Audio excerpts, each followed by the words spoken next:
Sasuke, get down! A whipping of wind as we see a metal blade, this being a blade of one of the root Anbu, come flashing past Sasuke, slicing through his hair as he barely dodges in time thanks to Naruto sensing it.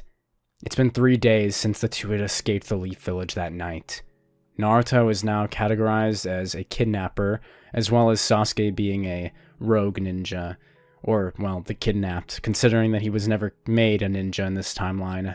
That was a close one. Thanks. Sasuke responds to Naruto. Naruto would turn back, casting a spell.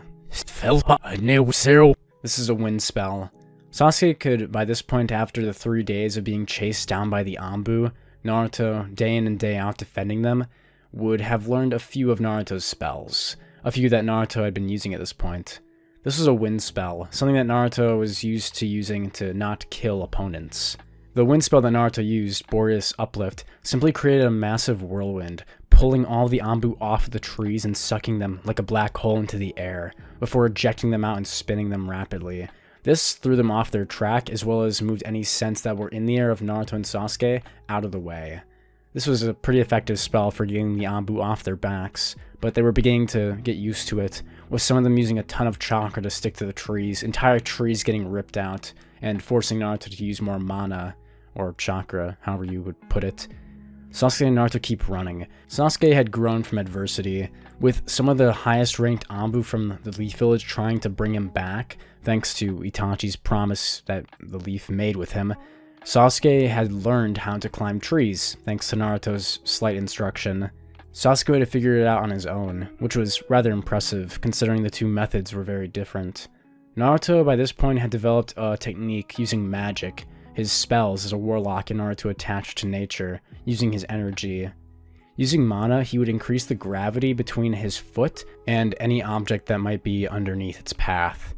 This allows Naruto to even maneuver in the air, increasing the gravity by his feet to flip around. This uses a little bit of mana, depending on how much gravity he's using. Thankfully, since chakra already likes to attach to itself, with Naruto using it on tree lines, he's able to mimic chakra control, even though magic is fundamentally different than chakra, at least in terms of how it's used. Thanks to Sasuke's genius and also him awakening the Sharingan, he can see Naruto's chakra moving in his body. It was actually through this ability, which thanks to Naruto that he unlocked the Sharingan again, that he was able to mimic the chakra control after a couple days, after around the 1.5 day. Before that point, Tsuki had to carry Sasuke, which was embarrassing for him, of course. Sasuke, now able to move on his own, would try and assist Naruto the best he can through the tree line, as they're making their way out of the Land of Fire towards the Land of Wind. We're looking for Shikotsu Forest, Naruto would say. We're gonna have to make a stop along the way, though. Me and Tsuki are getting worn out, almost out of reserves. Do you think they'll ever stop sending those Black Ops? Naruto would ask. Sasuke would consider this before saying, they'll probably stop once we reach national borders. Let's get the hell out of the Land of Fire then, Naruto would say. I'm almost out of energy. Next time I see any of those root Anbu, I'm gonna kill him, Naruto would say, with him pounding his fist up.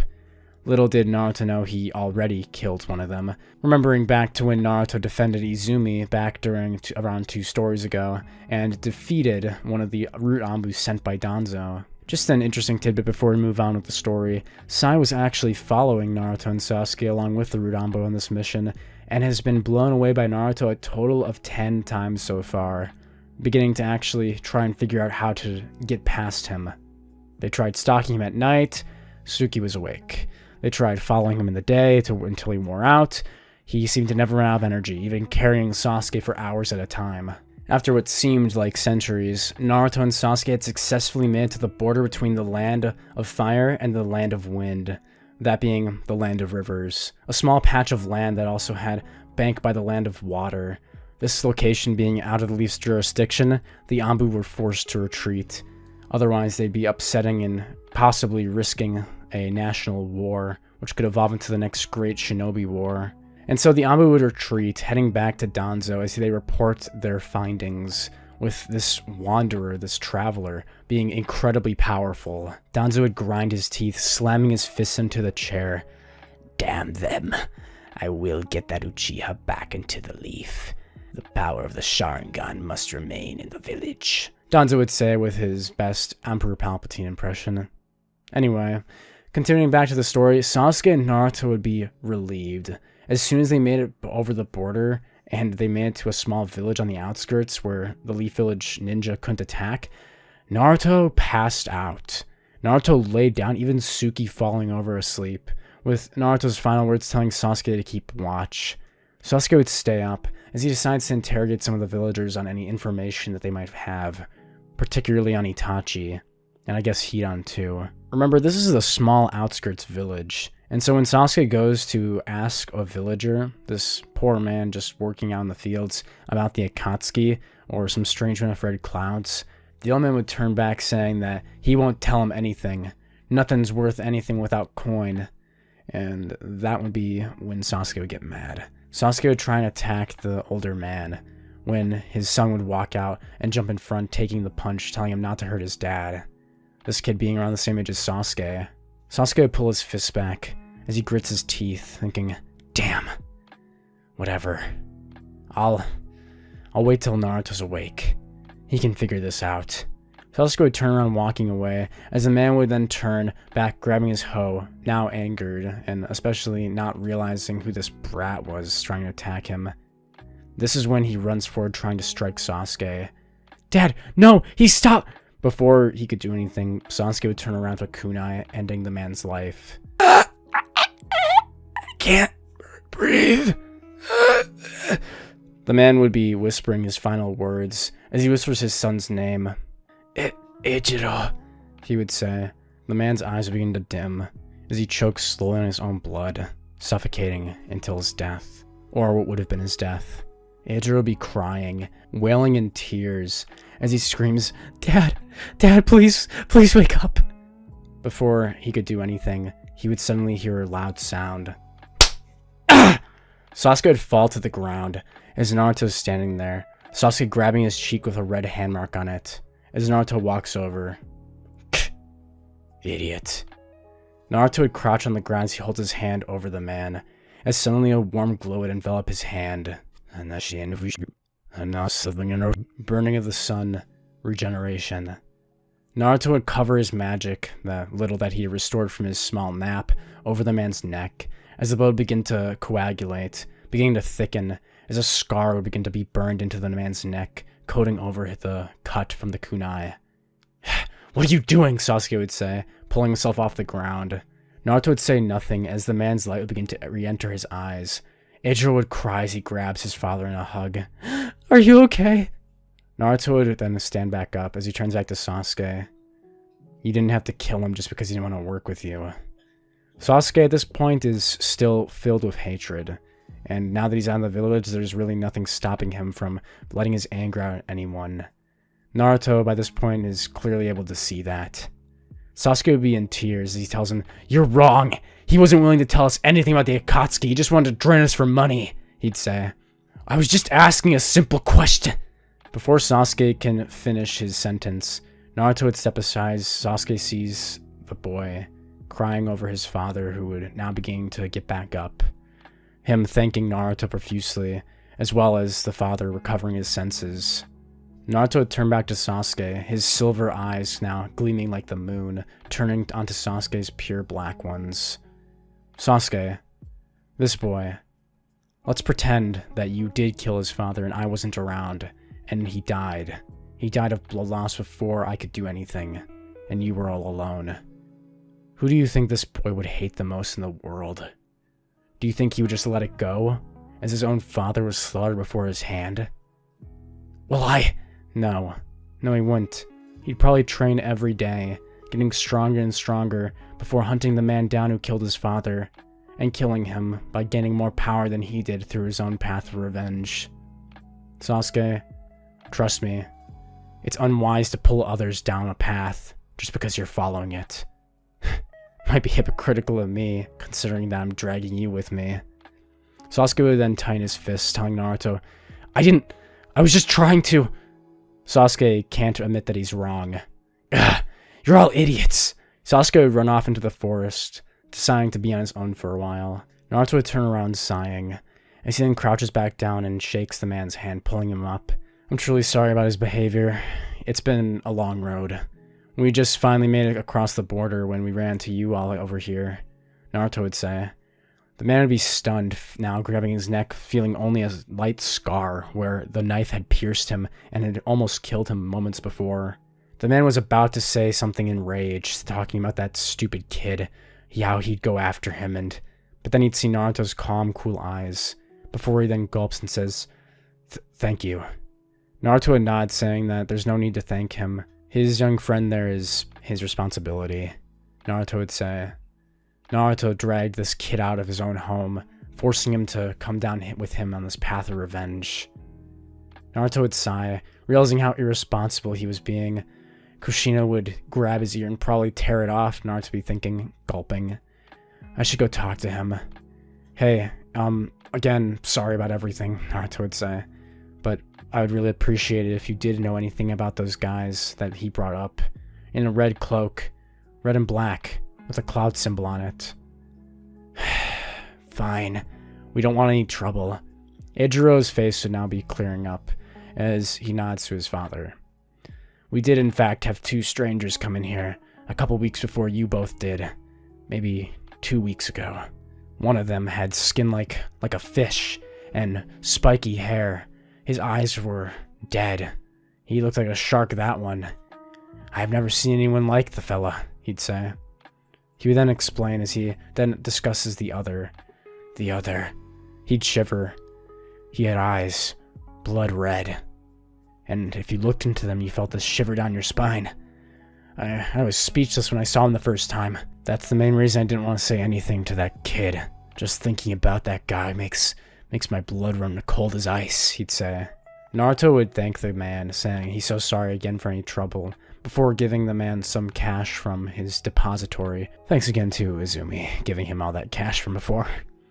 Naruto would wave them on their way, as he then decides to go off and find Sasuke. That guy. He has to have a Sharingan. And that means he can only be one person. Sasuke be sitting by a riverbed alone, as he looks down at the water, seeing his red eyes reflecting up to him as he then deactivates the Sharingan, with him only at 1 Tomoe right now. Naruto would walk up behind him, placing his hand on his shoulder. Leave me alone. Sasuke, look. I said leave me alone. Naruto would just simply keep talking. They have a lead on Itachi. Sasuke would turn around, immediately forgetting the minor anger he had towards Naruto for stopping him. Itachi! Where? Was he here? Are they here now? Sasuke would say. Whoa, easy. Besides, even if we did run into Itachi and his partner right now, I could probably barely take on one of them at a time, much less both of them. But I can... Sasuke would realize immediately that he was too weak. Well, where do they go? Naruto would explain the information he had gotten, though, saying that we do have a description and we might know where they're heading. It appears they're heading towards the land of wind, just like we are. So keep your eyes peeled, Sasuke. We might be getting that revenge a little sooner than you expected. Sasuke would gulp, as the minor anger he had at Naruto, as well as the resentment for healing his kill, his first kill, would practically disapparate as he begins training, with him and Naruto beginning to spar. Right hook, Naruto would say, as he throws the punch, Sasuke barely able to dodge even with the Sharingan activated. Naruto and Sasuke, now that they were out of the Anbu's reach, would begin training, with Naruto acting as Sasuke's sparring partner, able to take the punches. Tsuki would still be napping, so Naruto can restore some magic, as her form would have gotten smaller, with using less magic to keep it up. She appeared now as a small, tiny fox pup. Anyway, Naruto wouldn't need magic to take on Sasuke. Sasuke attempting to use the fireball jutsu, Naruto would simply wave his hand out as he brushes the small flame aside like nothing. Ugh! The fireball being about as big as the one that Sasuke used against Kakashi in the original timeline. Remember, Sasuke, if we come up against Hidan, he can use magic just like me. And if I can't take him on, and he really is immortal, we're kind of screwed here. You're gonna have to figure out a more effective way of attacking someone who can use powers like me. Behind? Sasuke would think. But it'd be too late. Naruto would then slash with his hand at a chop at Sasuke's neck, knocking him out instantly. Sasuke would then come to a few hours later, now up by a fire, with Naruto asleep and Tsuki watching it, prepared to wake him up when it's time for food. Sasuke would reach over to scratch Suki's chin. She'd lift her head, letting him scratch as she begins to roll around, letting him get all the parts of her fur that were uncomfortable. Anyway, Sasuke would sigh, thinking about what he had done earlier today. I'm so on edge, he'd be thinking. I just want to get stronger. And I get frustrated when things don't go my way. Sasuke would roll back, looking up at the starry night sky. The stars are far brighter here in the land of rivers. Sasuke would be awoken early in the morning, as Naruto's putting the fire out, throwing a fish at him. Tsuki caught it while we were sleeping, Naruto would say. Naruto is now back to full mana capacity. Did you eat already? Sasuke would ask. Naruto would turn back as he then tells Sasuke that he had food from last night, when he made dinner and Sasuke had fell asleep. Sasuke would look away, now just biting into his fish, his face now looking like a cat, as he feels bad that he missed out on dinner. It was probably something really good. Even while on the run from the Anbu, Naruto was still able to make some pretty good dishes from just the forest and roughage, which Sasuke already had found impressive, only making him respect Naruto even more. Anyway, Naruto would say, ready for some full speed movement? Today we're going to be heading towards the Land of Wind. We'll be heading towards the hidden sand village first, since in order to get to Shikotsu Forest, we have to go way deeper than that, and we can resupply there. I checked with this little village, but there doesn't seem to be any traders who have anything, at least smoked or that we can take on a long journey. Alright then, let's get going, Naruto would say. Naruto would pack up camp, using some wind magic to lighten the burden of the weight, as he, Tsuki, and Sasuke would head out. Naruto stopping by one more place, as Sasuke would be wondering what they're doing. They would wander into a small cabin by the riverside, close to where they were yesterday when they had first camped out. As they would open the door and we would see that man and Eijiro. They'd be standing there as Naruto had made it clear to them earlier that he wants Sasuke to apologize. Sasuke would look up to Naruto as Naruto nods, saying, "Don't you have something to say, Sasuke? To these good people who helped us find information on the man we're hunting down?" Sasuke would gulp as he's being forced by Naruto to apologize. Gritting his teeth, he'd bear it. As Sasuke would apologize to both of them. I'm sorry for how rash I was yesterday with him going into a bow. Naruto would nod as he then clapped Sasuke on the back.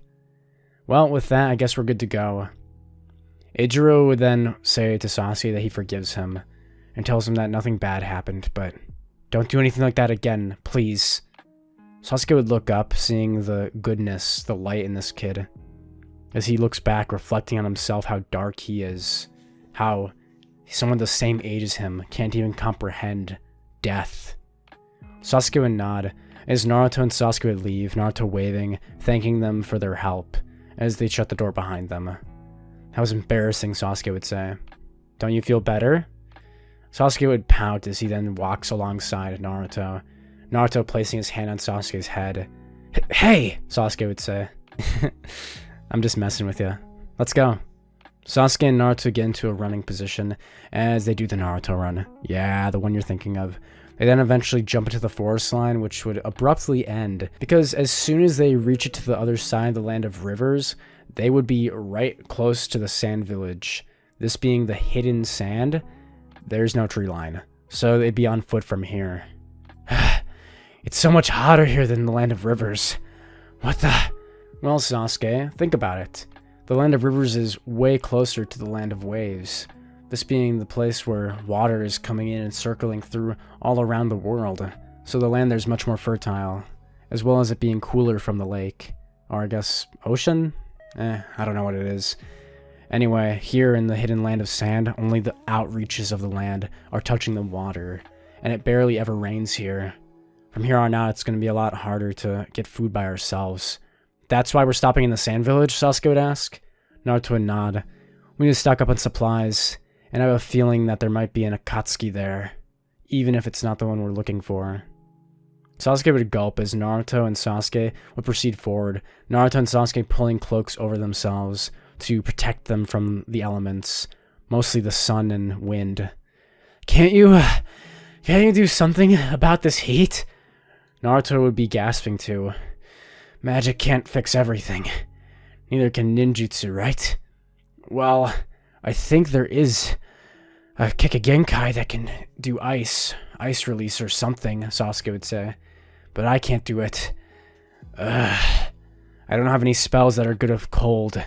My natural affinity is with wind and heat. Well, that's pretty useless right about now, Sasuke would say. Brat.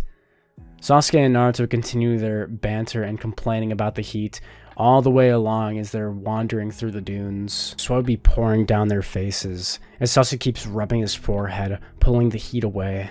Tsuki would be panting.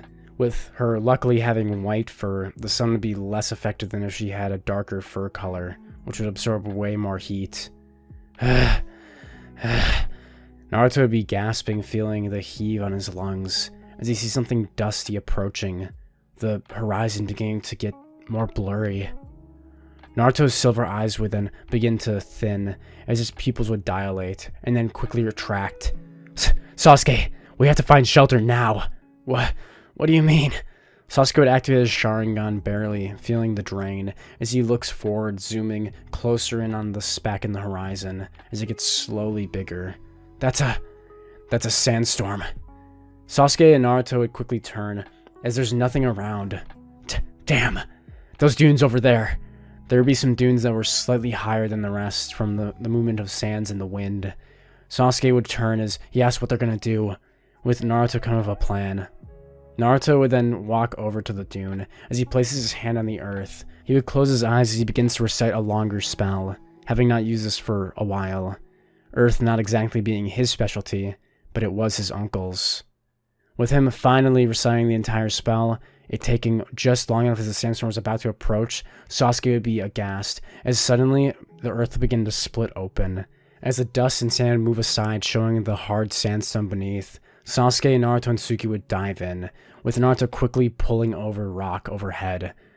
As the dust storm settles in, now rushing past as they can hear raging winds, some of the sand blowing into the crevice below, as Naruto's over Sasuke and Tsuki, covering them with his cloak. Hold your breath, as Naruto covers his face with his hand. Luckily for them, the sand wouldn't last too long, as they are fully covered with sand, with the sandstorm abruptly disappearing as soon as it came, now moving further back into the land of wind. Naruto would cough sand out of his lungs as he then brushes himself off, pulling himself out of the crevice. Sasuke doing the same, and Tsuki shaking off the sand from her fur as they all pull themselves up, seeing the destruction in their wake. The sands that had been ripped around. That was a close one, Sasuke would say. Naruto would nod, gulping. Ugh, my tongue tastes like sand.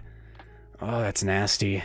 Sasuke would nod, not saying anything, trying to keep the moisture in his mouth. That was the little that was left, at least, after the sand had blown through. Sasuke, Tsuki, and Naruto would continue their path as they finally make it to the sand village in half a day. The trio would be exhausted, Naruto having gone through his entire water canteen, Sasuke and Tsuki also both going through all of their water canteens, the ones that Naruto had spared. The trio would have barely made it into the village, as Sasuke and Naruto would see something happening ahead merely as soon as they entered the village gates. They would see a young child walking the streets, two other children next to him. He would have dark red hair, the girl would have blonde sandy hair, and the boy, slightly taller than the middle one, next to him would have his head covered with a black hood. But what was most interesting about this was seeing a man covered head to toe in a sandy black camo outfit, jumping out of the side of a building, crashing through the window as he comes jumping down onto the young boy in the middle, about to stab him with a kunai. The trio of young kids would turn around, with them shocked as they hear the sound of glass breaking. Before anyone can say anything, Naruto would have already lunged forward, not about to let this happen. As Sasuke would turn as he barely saw Naruto even move. Tsuki would still be by Sasuke, growling, as Naruto runs forward. Before anything can happen, Naruto would be there in between the assassin and the kids. Naruto, using both gloved hands, would catch the blade. The man falling as he then falls back, trying to escape. The three couldn't even react before Naruto then calls out for Tsuki as he waves his hand forward. The man would turn, but it'd be too late, as a ball of blue burning flame, as well as Sasuke's fireball, would come lunging forward, mixing as they completely envelop the stranger. The man would fall over, charred and covered with burns, but still alive. Gaara, Temari and Kankuro would be shocked. Naruto would turn around, going onto his knee and asking, "Are you guys alright?" Naruto's silver eyes meeting Gaara's empty, clear ones. Yeah. Who are you?" Gaara hadn't had to use his sand. Little did Naruto know that these kids had experienced this multiple times before, but never together. They knew about Gaara's assassination attempts, something that Naruto and Sasuke would be getting themselves wrapped into in a very short amount of time. Suddenly, hundreds of sand Anbu would come crashing out from the city as they surround Naruto, Sasuke, and Tsuki, as well as the three kids. "Step away from the young lords," they would say, holding out blades. "Young lords?" Naruto would question, soon to understand that he had just saved the three kids of the Kazekage. If you guys want to see the next part for What If Naruto's a Warlock, make sure to slap the like button, comment down below what you thought, and subscribe to my channel for more videos like this from me. These take a lot of writing and time, so I really appreciate it. This part is sort of a transition to our next saga. So for some, I guess, explanation on this, you guys just saw Gaara come into the story as a child, as well as Sasuke and as a child back during their academy ages. They are in the Land of Wind, specifically the Sand Village, and Naruto just protected Gaara from an assassination attempt, which, as we know from the original Naruto anime, happened a lot. Now, I'm sure you guys are wondering where the story is going to be going from here, what I got planned. I have a lot of things that I want to do in the next part, but this is a transitional episode that I think really helps highlight some of Sasuke's character, and specifically the development that I want him to have, and Naruto and Tsuki's dynamic with Sasuke. So I hope you guys enjoyed that. We'll be getting into some more story and plot, as well as the Akatsuki's influence on the village, the Sand Village, and the Land of Wind's government. And yeah, of course, we're going to be getting into some more interesting plot. I'm really looking forward to this section of the story of Warlock Naruto. But for now, I hope you guys enjoyed Story 6, A Barren Land, and I hope you guys come back for Story 7, Child and Parent, which will be getting way more into Gaara's character, as well as Sasuke and Gaara's relationship, which I'm really looking forward to developing. So thank you guys so much for supporting the series, those of you who do. I love writing this. This is easily my favorite series after Subaru Sukuna, which will be getting another part, hopefully, coming in the next couple of days. Anyway, thank you guys for being so patient with me. It's been crazy recently with, the holidays and everything coming up. And I'll see you guys in the next one. Thank you. Goodbye.